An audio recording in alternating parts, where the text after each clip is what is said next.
உங்களுக்கான இன்றைய வாக்குத்தத்தம்.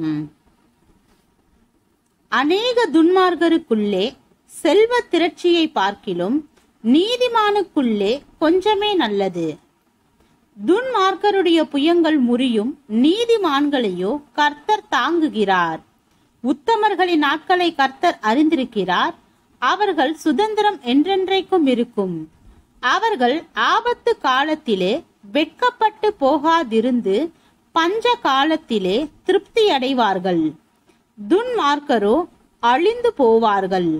கர்த்தருடைய சத்துருக்கள் ஆட்டுக்குட்டிகளின் இனத்தை போல் புகைந்து போவார்கள். அவர்கள் புகையாய் புகைந்து போவார்கள். சங்கீதம் 37 வசனம் 17 முதல் 20 வரை.